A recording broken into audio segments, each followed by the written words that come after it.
अनुशासनहीन हो गए, इनको डिसिप्लिन में कैसे लाया जाए। कृपा करें इनको पूरा अनुशासनहीन हो जाने दें, क्योंकि आपके डिसिप्लिन का परिणाम क्या हुआ है? 5000 साल से डिसिप्लिन में तो थे, क्या हुआ? और डिसिप्लिन सिखाने का मतलब क्या है?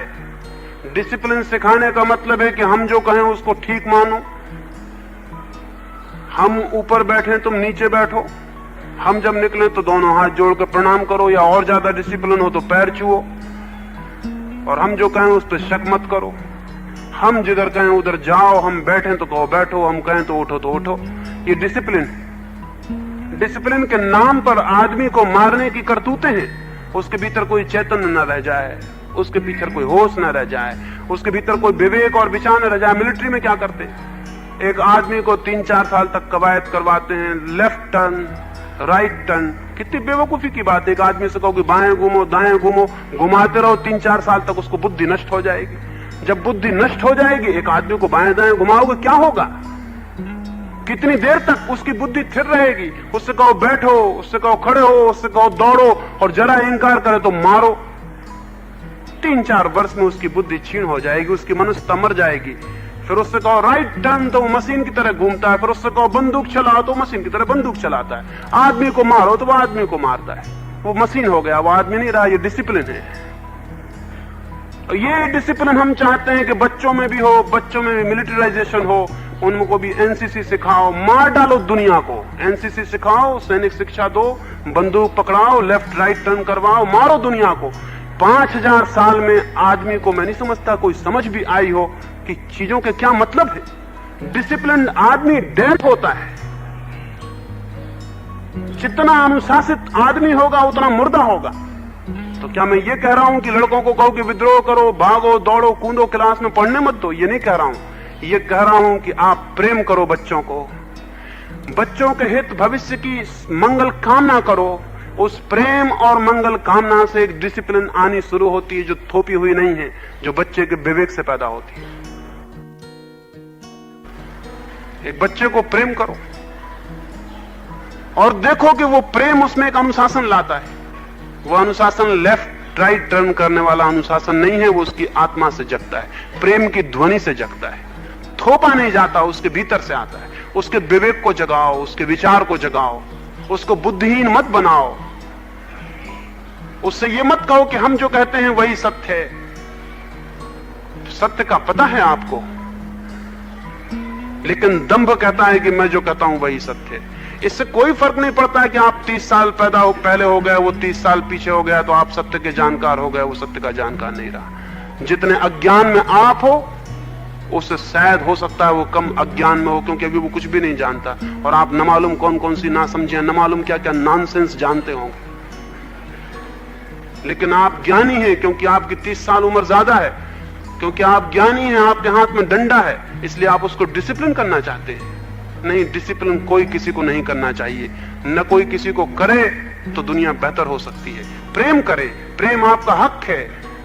आप प्रेमपूर्ण जीवन जिएं, आप मंगल कामना करें उसकी, सोचें उसके हित के लिए क्या हो सकता है, वैसा करें। और वो प्रेम, वो मंगल कामना, असंभव है कि उसके भीतर अनुशासन न ला दे, आदर न ला दे। फर्क होगा। अभी जो जितना चैतन्य बच्चा है वो उतना ही ज्यादा इनडिसिप्लिन में होगा, और जो जितना इडियट है, जो जितना जड़ बुद्धि है, वो उतना डिसिप्लिन में होगा। जिस बात को मैं कह रहा हूं, अगर प्रेम के माध्यम से अनुशासन आए तो जितना इडियट है उसमें कोई अनुशासन पैदा ना होगा, जो जितना चैतन्य है उसमें उतना ज्यादा अनुशासन पैदा होगा। अभी अनुशासन में वो है जो डल है। जो आज से ही डेली इंग्लिश प्रैक्टिस करेगा ना, वो मर्सिडीज में घूमेगा, और जो नहीं करेगा वो टेम्पो चलाएगा। अब तुम शासन में वो है जो डल है, जिसमें कोई जीवन नहीं, स्फुरना नहीं। अभी वो अनुशासनहीन है जिसमें चैतन्य है, विचार है। अगर प्रेम हो तो वो अनुशासनबद्ध होगा जिसमें विचार है और चैतन्य है, और वो अनुशासनहीन होगा जो जड़ है। जड़ता की अनुशासन का कोई मूल्य है नहीं। चैतन्य पूर्वक जो अनुशासन है उसका मूल्य है, क्योंकि चैतन्य पूर्वक अनुशासन का अर्थ यह होता है कि वो विचार पूर्वक अनुशासन में है, और अगर आप गलत अनुशासन की मांग करेंगे तो वो इंकार कर देगा। अगर पाकिस्तान, हिंदुस्तान के युवक विवेक पूर्वक अनुशासन में हो तो क्या यह संभव है कि पाकिस्तान की हुकूमत उनसे कहोगी जाओ और हिंदुस्तान के लोगों को मारो? या हिंदुस्तान के युवक अगर अनुशासन में विवेक पूर्वक हो तो क्या यह संभव है कि कोई राजनीतिक उनसे कहे कि जाओ पाकिस्तान के लोगों को मारो? वो कहेंगे ये बेवकूफी की बातें बंद करो। हम समझते हैं कि क्या विवेकपूर्ण है, ये हम नहीं कर सकते, लेकिन अभी तो जड़ बुद्धियों को अनुशासन सिखाया गया है। उनसे कहा जाए मारो, फिर वो बिल्कुल नहीं देखते, क्योंकि अनुशासन ही सत्य है, उसको ही मानना है। दुनिया में राजनीतिज्ञों ने, धर्म पुरोहितों ने खूब शिक्षा दी है कि अनुशासित होना चाहिए। क्यों? क्योंकि अनुशासित आदमी में कोई विद्रोह नहीं होता, कोई विवेक नहीं होता, कोई विचार नहीं होता। उनकी तो पूरी कोशिश है सारी दुनिया मिलिट्री कैंप हो जाए, कोई आदमी कोई गड़बड़ ना करे। उनकी कोशिश चल रही है हजार हजार ढंग से, शायद आपको पता हो या ना पता हो। अब तक बहुत से रास्ते अख्तियार किए गए हैं। अब रूस में उन्होंने माइंड वॉश निकाल लिया, एक मशीन बना ली। जिस आदमी के दिमाग में विद्रोह होगा, विचार होगा, उसके दिमाग को वो मशीन के द्वारा सफा कर देंगे, उसके विचार को खत्म कर देंगे। क्योंकि विद्रोही आदमी खतरनाक है, हुकूमत के खिलाफ बोल सकता है, लड़ सकता है, लोगों को भड़का सकता है कि गलत है ये जो व्यवस्था है, इसलिए उसके दिमाग को ठंडा कर दो। पहले अनुशासन की तरकीब लगाते थे, वो पूरी कारगर नहीं हुई, फिर भी कुछ विद्रोही पैदा हो जाते हैं, बहुत कम होते हैं लेकिन फिर भी कुछ हो ही जाते हैं। अब उन्होंने नई से नई तरकीब निकाली है कि जिस बच्चे के दिमाग में ऐसा लगे कि शक सुबह है, इसके दिमाग को ही ठीक कर दो, बिजली की जोरदार करंट इसके दिमाग में पहुंचाओ, इसके दिमाग को शिथिल कर दो। ये बड़े खतरनाक मामले हैं जो सारी दुनिया में चल रहे हैं। एटम बम, हाइड्रोजन बम से भी ज्यादा खतरनाक इजाद ये है। लेकिन क्या शिक्षक इसमें सहयोगी होगा? मैं इस प्रश्न पर ही अपनी चर्चा को आप पे छोड़ना चाहूंगा कि क्या आप इस दुनिया से सहमत हैं? क्या इस मनुष्य से सहमत हैं जैसा आज आदमी है? क्या इस इंतजाम से सहमत हैं आप? इन युद्धों से, हिंसा से, बेईमानी से सहमत हैं? अगर सहमत नहीं है तो पुनर्विचार करिए, आपकी शिक्षा में कहीं बुनियादी भूल है, आप जो दे रहे हैं वो गलत है। शिक्षक एक विद्रोही हो, विवेक और विचारपूर्ण उसकी जीवन दृष्टि हो तो वो समाज के लिए हितकर है, भविष्य में नए से नए समाज के पैदा होने में सहयोगी है। और अगर ये नहीं है तो वो केवल पुराने मुर्दों को नए बच्चों के दिमाग में भरने के अतिरिक्त उसका और कोई काम नहीं है, उस काम को करता चला जाए।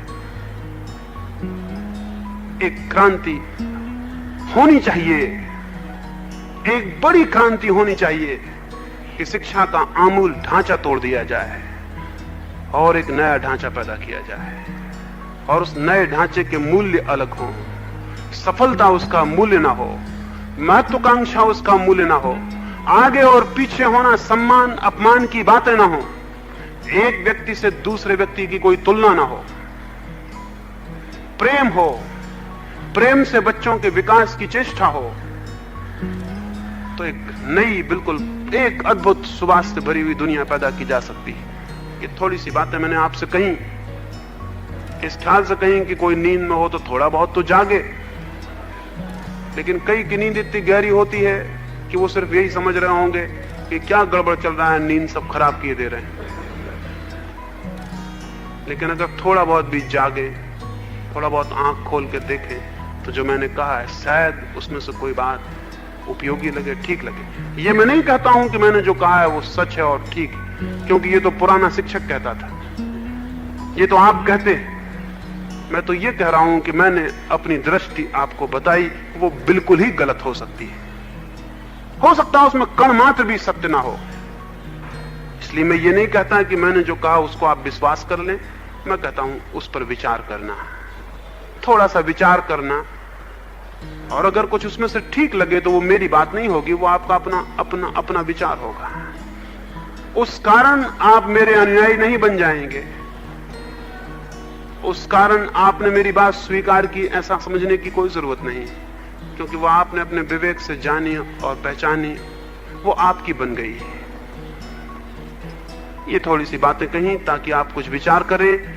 दुनिया में इस वक्त बहुत धक्के देने की जरूरत है ताकि कुछ विचार पैदा हो। लोग करीब करीब सो गए हैं, करीब करीब मर ही गए हैं और सब चला जा रहा है। भगवान करे थोड़ा बहुत धक्का कई तरफ से लगे और आंखें खुलें और थोड़ा सोचें। और शिक्षक की सबसे बड़ी जिम्मेवारी राजनीतिज्ञों से बचे, राष्ट्रपतियों से, प्रधानमंत्रियों से बचे।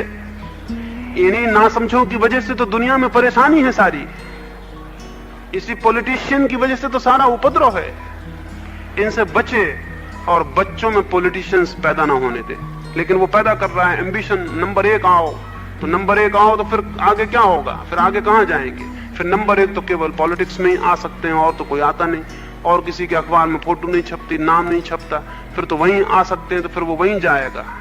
बच्चों में प्रतिस्पर्धा पैदा ना होने दें। प्रेम जगाएं, जीवन के प्रति आनंद जगाएं, जीवन के प्रति उल्लास जगाएं। प्रतियोगिता नहीं, प्रतिस्पर्धा नहीं, क्योंकि जो दूसरों से जूझता है वो धीरे धीरे जूझने में समाप्त हो जाता है। और जो अपने आनंद को खोजता है, अपने आनंद को, दूसरे के प्रतियोगिता को नहीं, उसका जीवन एक अद्भुत फूल की भांति हो जाता है, जिसमें सुवास होती है, सौंदर्य होता है। परमात्मा करे ये बुद्धि आप में आए, परमात्मा करे ये विद्रोह आप में आए, इसकी कामना करता हूं। मेरी बातों को इतनी शांति से सुना है, उसके लिए बहुत बहुत अनुग्रहित हूं। और सबके भीतर बैठे परमात्मा को प्रणाम करता हूं। मेरे प्रणाम को